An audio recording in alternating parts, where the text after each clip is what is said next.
So ngayon, sabi nila jobless daw ako. Ay, sabi ko, okay lang kung jobless. Meron naman akong magagawa pumunta sa rally. So, ang saya-saya ko ngayon, kasama ko kayo.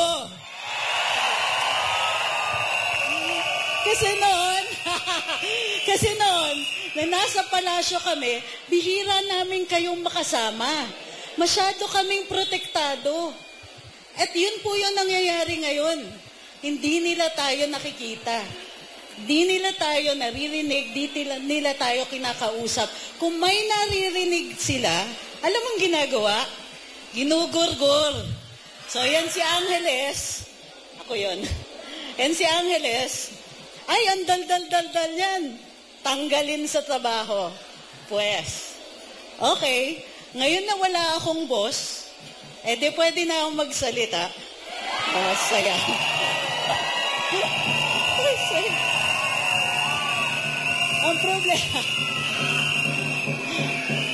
Ang problema pag walang trabaho, di ba kain tayo ng kain? Kain ako ng kain. Kaya lang, hindi ko na magawa yon. Kasi ang mahal ng presyo ng pagkain. Sino dito nakakaramdam?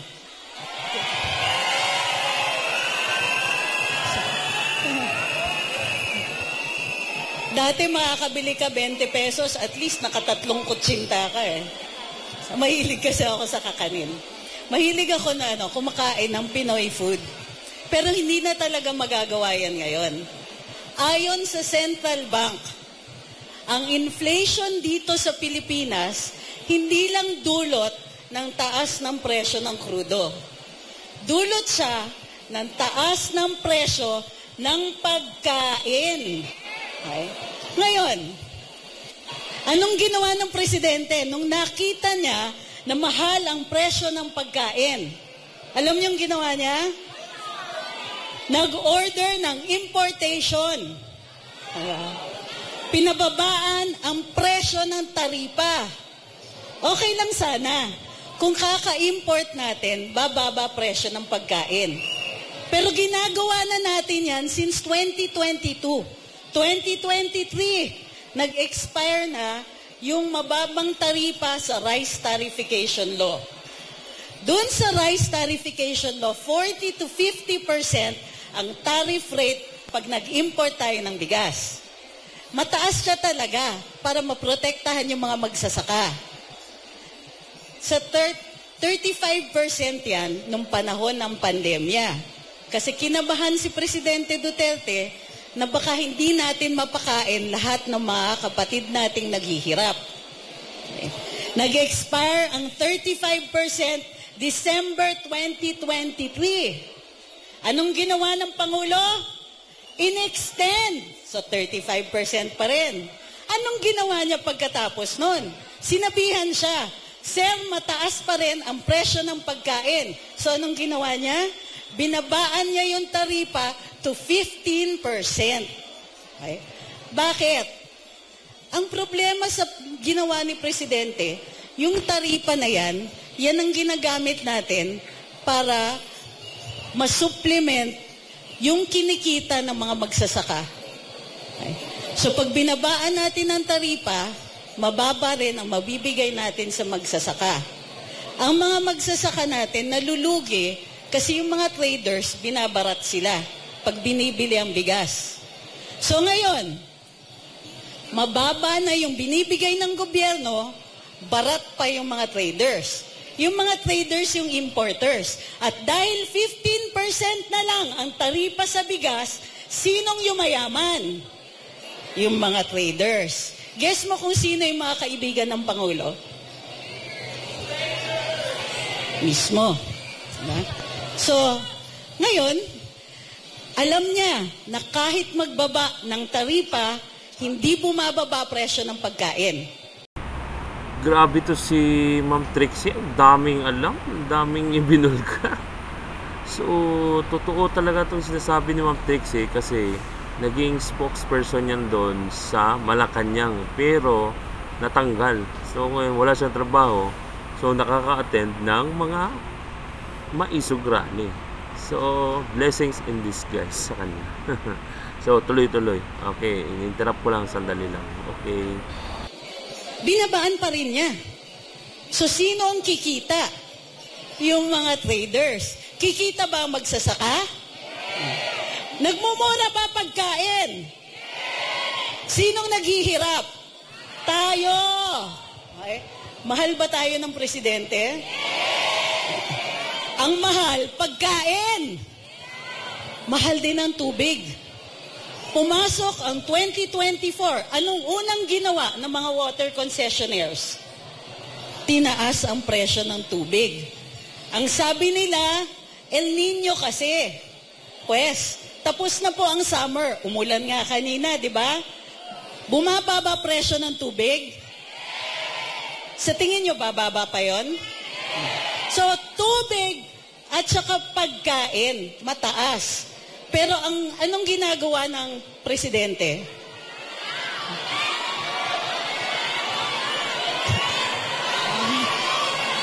Ng ibang bansa.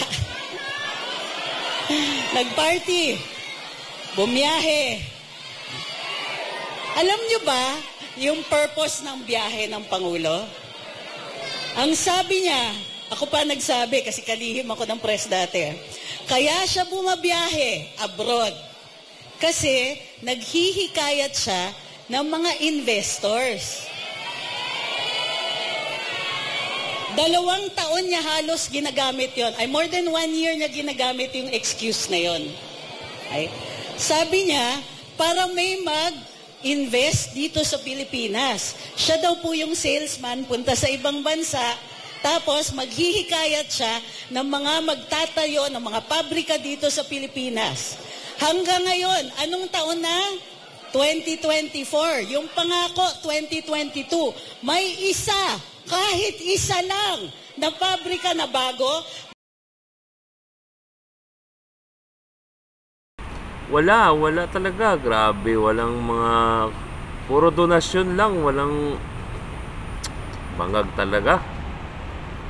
So, budol talaga tayo mga kababayan. Lahat ng mga pinangako, budol. Yan ay press release lamang. Okay? Tuloy. Nabunga ng mga pagbiyahe niya? Wala. Walang bagong trabaho. Nabunga ng biyahe ng Pangulong ito. Okay? Siguro naman pwede na tayong maningil, ano? Okay? Ilang bilyon ang ginastos sa dami ng biyahe.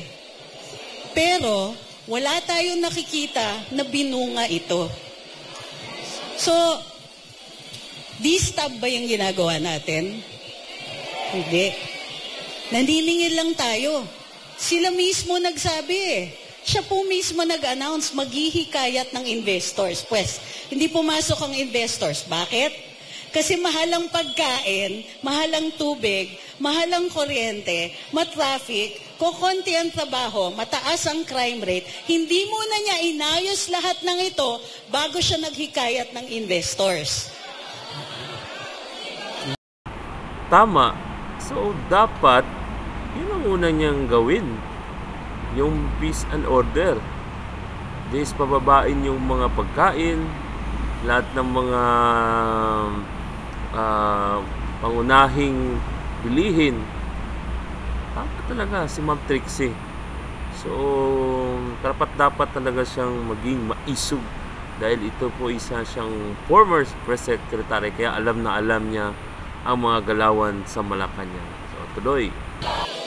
So, medyo mali, ano? Inuna yung biyahe.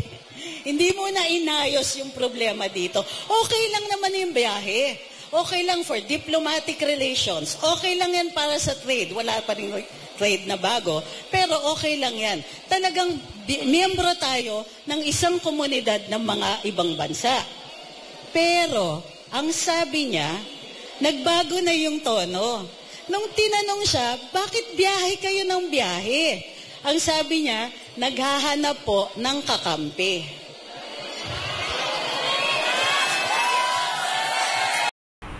Grabe. Yung una, naghahanap ng mga investor. Ngayon, naghahanap na ng kakampi. Para saan yun? Sa gera?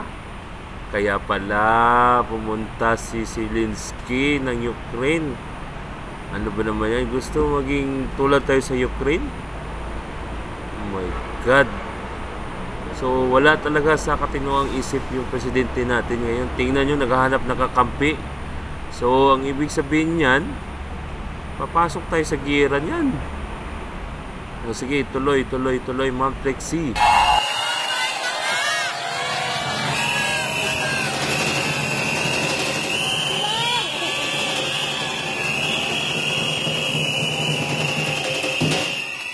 Mang-aaway ka tapos maghahanap ka ng kakampi. Ano ba yan? In the meantime, sige, hanap siya ng kakampi. Okay din lang. Kaya lang, iniiwan nila tayo dito. Gutom kasi mahal ang presyo ng pagkain. Uhaw kasi mahal ang presyo ng tubig. At kadalasan, brown out pa. O sinong nakaranas? Recently, nag-brown out tayo. Bakit? Kulang ang produksyon ng kuryente. So teka muna, Mr. President, hindi ba dapat inuna natin yung paggawa ng kuryente para sapat, hindi lang para dun sa mga dadating, pero para sa atin? Ang lupit ni Ma'am Trixie, parang nagra-rap na. Parang yung mga flip-topper ba. Pero mabigat yung mga, mga words niya. Okay, tuloy. Di ba dapat inuna nila tayo? Di ba dapat para mabuhay, kailangan na natin ng pagkain, tubig, kailangan natin ng kuryente. Pero inuna nila, una maghanap daw ng investors. Ngayon, naghahanap ng kakampi. Ay. Pero okay lang na magutom tayo. Araw-araw, kasi nag-vlog ako, oy, sino ditong sumusunod sa amin sa Luminous? Oy, bakit ang konti nyo? sino yung mga susunod? Magpa-follow sa Luminous. Okay, game. Mag-follow naman kayo. Okay, Luminous sa Facebook bago kami magurgur. Okay? Follow muna kayo sa Luminous, Facebook, YouTube, tsaka TikTok. Okay? Meron din Rumble kung sakali. Okay? So, araw-araw, nag-vlog ako. Tapos, may susulpot yung mga trolls na hinahire ng gobyerno. Alam kong hinahire nila ng gobyerno kasi bilang kalihim ng press, alam ko yung mga operations ng ganyan. So okay, may dadating na troll, sasabihin, oy, bakit kayo nagdi-distab? Katulad nga yung sinabi ni Attorney Glenn, ha? Distab? Teka muna, anong gagawin natin pag gutom tayo? Tatahimik tayo? Yun ba yung ibig sabihin nito? Diba? Yes? Pag mahal ang presyo ng pagkain, ng tubig, ng kuryente, transportation, pag kulang ang trabaho, pag hindi nila tayo pinapansin, pag nag-hire sila ng trolls para tumahimik tayo, anong gagawin natin? Magpuprotesta, mag-iingay. Karapatan natin magsalita. Karapatan natin sa saligang batas. Alam nyo ba yung pag-hire ng trolls ay pinipigilan nila yung karapatan natin na yon? Kasi ang purpose ng mga trolls nila ay patahimikin kami. Patahimikin kayo. Patahimikin lahat ng gustong magsalita lang para ipaalam sa gobyerno yung kanilang hinanaing. Ano gagawin natin? Gusto nila tahimik tayo? Grabe yung gastos ng pera ng gobyerno. Diba? 500 billion para sa ayuda. Sabi ni Secretary Francisco Chu Laurel, para maayos yung supply and logistics system sa agrikultura, para magmura ang pagkain, ang kailangan lang 2 billion pesos. Mauumpisahan yung paggawa ng mga imbakan ng bigas para sa mga magsasaka. Magagawan o mauumpisahan yung paggawa ng cold storage para dun sa mga nagsasaka ng gulay at ibang mga prutas. 2 billion pesos lang. Pero hindi ito binigay ng Kongreso. Ulitin ko ha, 2 billion pesos lang, kailangan para magmura ang presyo ng pagkain. Pero naglaan sila ng 500 billion pesos para sa pamimigay nilang ayuda in aid of elections. At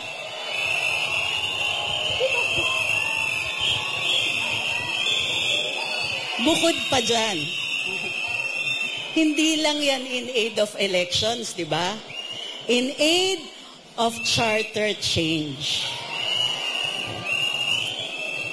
Hanggang ngayon, hindi nila sinasagot kung magkano ang ginastos ng mga kongresista dun sa tinatawag nilang People's Initiative. Kala ba nila nakakalimutan natin? Sinikreto pa nila sa atin.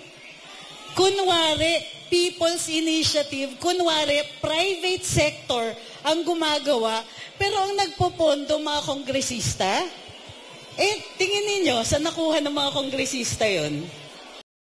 Grabe si ate, no? Nga kasi sa lupit ng information na ipinalabas ni Ma'am Trixie, ngayon lang nalalaman ng taong bayan na ganito na pala tayo, ganito na pala yung status ng Pilipinas. So, kung makikita nyo po sa mga reaksyon, talagang tutok na tutok, talagang nakanganga pa kasi ang lupit, talagang hindi na makain yung hindi na masikmura yung ginagawa ng mga tambayuda. Grabe, tuloy, play. Sa atin, taxpayers money yan. Tingin nyo gagasto sila para doon? So nagpi-People's Initiative sila, nagbabiyahe, naghahanap ng paraan para tumagal sila sa kanilang pwesto. In the meantime, tayo, mataas ang presyo ng pagkain, ng tubig, kuryente, walang trabaho, mataas ang cost ng transportation, patay sindi ang internet, ginagamit natin sa mga maliliit na negosyo natin. Inuna nila at inuuna nila hanggang ngayon, inuuna nila ang term extensions nila.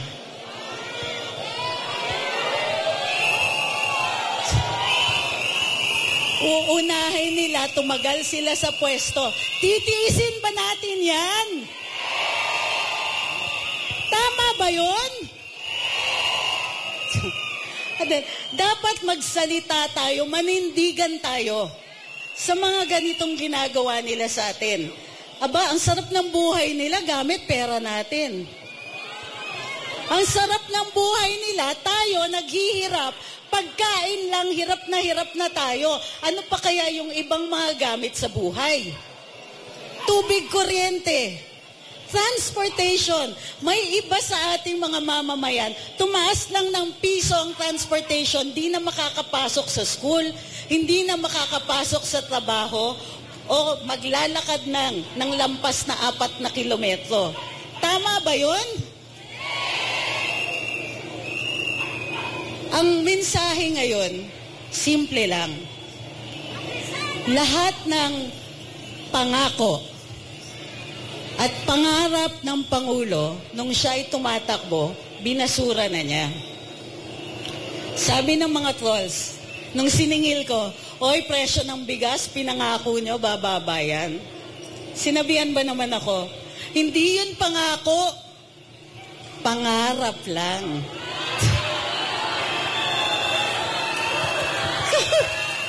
Diba, hindi na sila nahiya. Pangarap lang pala.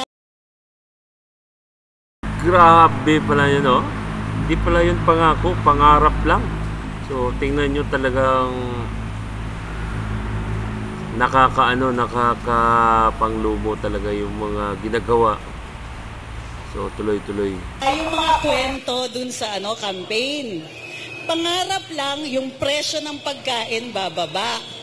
Pangarap lang yung mas mabuti na buhay para sa atin. So dahil pangarap lang yung mga sinabi ni Pangulo nung panahon ng kampanya, wala siyang kailangan gawin. Yan. So, ano yon?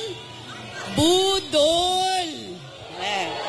Budol, budol, budol, budol, budol, budol. Sinong nabudol? Tayo! Sino yung sisingilin natin? Sila! Kahit man lang sana pagkain, no? Kahit man lang sana yung simpleng pangarap na magmura ang presyo ng bigas. Hindi na tayo, mabait ang Pilipino. Mahaba pasensya natin. Ika nga nila noong araw, ang Pilipino parang kalabaw. Basta pinakain mo lang konting damo, magtatrabaho ng magtatrabaho yan. Pero masyado po yata nilang pinipwersa tayo. Wala pang 2 taon, nalapit tayo sa gyera, nagmahal lalo ang pagkain, garapalan yung pagtaas ng presyo ng tubig, at wala pa rin, kulang pa rin ang produksyon ng kuryente. Kulang na nga, mahal pa. So ano ang maipapakita nila sa 2 taon ng pagkapangulo ni Bongbong Marcos? Wala, di ba? Ay! May flowers pag umuwi sila, yun. Wala rin kami nakikita, sa totoo lang. Gusto ko, alam nyo, iniisip ko, yung mga followers, nagtatanong sila, ano kaya ang ilalagay ni Pangulo na accomplishments niya sa SONA?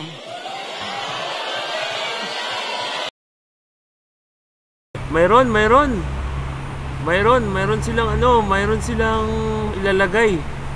Marami silang pinatanggal na mga opisyal, mayor, gobernador, lalo na sa Bohol. 68 yung tinanggal doon ng mga opisyales. Mayroon sila ilagay sa kanilang SONA, yung pagtanggal ng prangkisa ng SMNI, yung paglusob ng 2 batalyon na SAP sa QJC.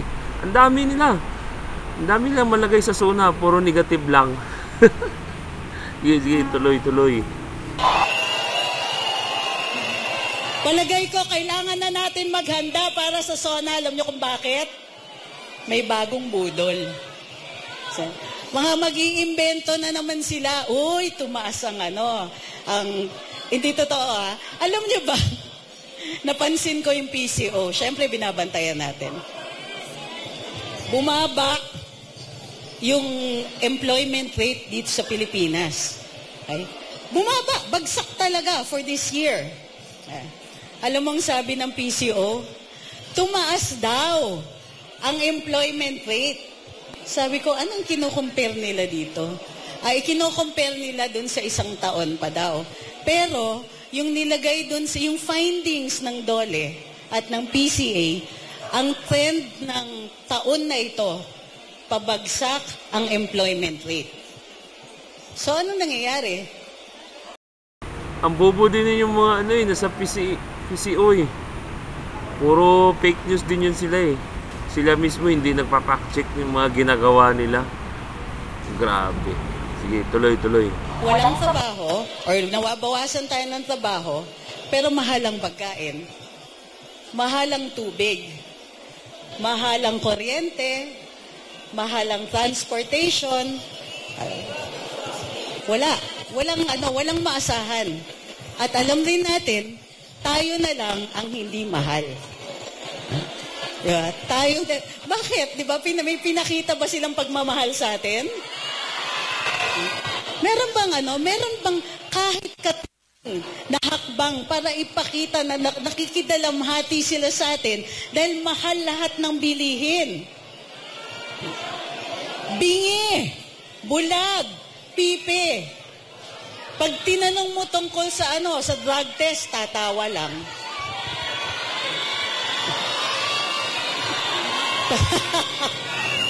Di ba? Pero, ito namang mga taga-media, hindi rin siya tinatanong, sir, mahal yung presyo ng pagkain. Wala.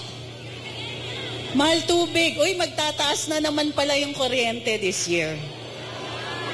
Hindi lang Metro Manila. Sabi ng Bangko Sentral, ito tandaan ninyo, kulang ang produksyon ng kuryente.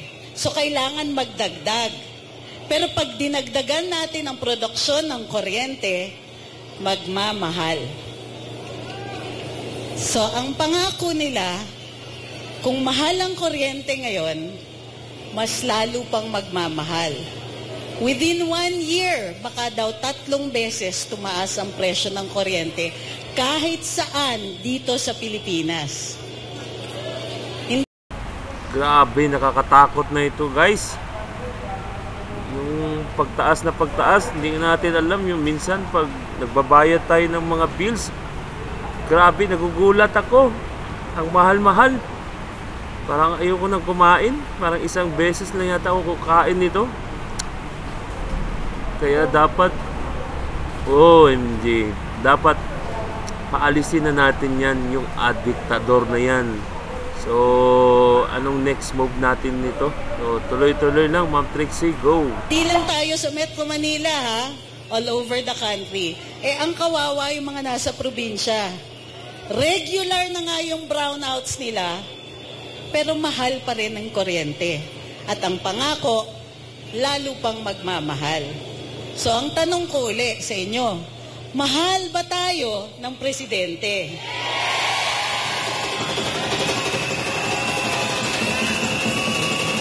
Singilin natin si Bongbong Marcos.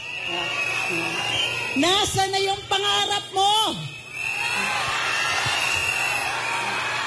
Yung kailangan natin para mabuhay, di niya pinapansin. Pinapansin niya pangangailangan ng mga importers, ng mga mayayaman na gumagawa ng kuryente. Mga mayayaman niyang kaibigan, lahat yan. Inuna niya. Hindi tayo. Nung kailangan niya yung boto natin, tumindig tayo, binoto natin siya. No, di ba? Sa budol talaga. Kailangan niya tayo noon. Ay, nako, araw-araw nanliligaw, tuloy-tuloy, pagod na pagod, ang payat-payat niya noon. Ngayon, hindi na niya tayo kailangan. Kailangan niya term extension.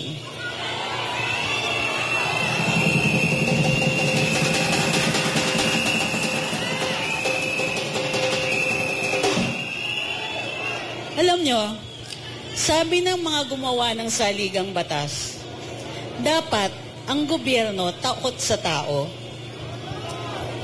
kasi nanggagaling sa atin yung kapangyarihan. Hindi lang yun.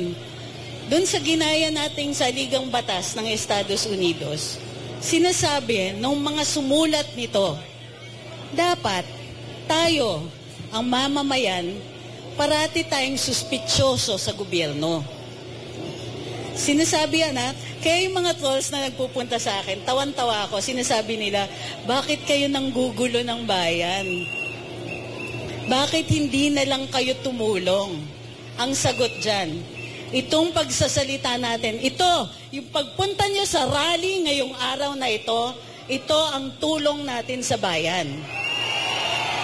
Kailangan magsalita. Kailangan manindigan.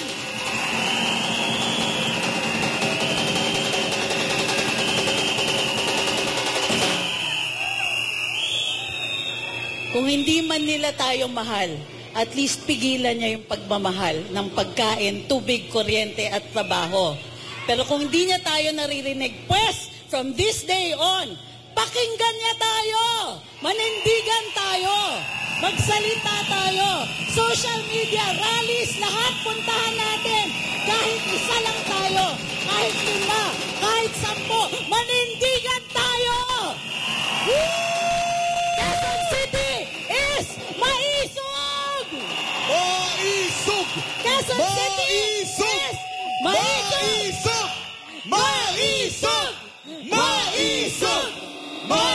Maisog! Maisog! Lakasan nyo! Maisog!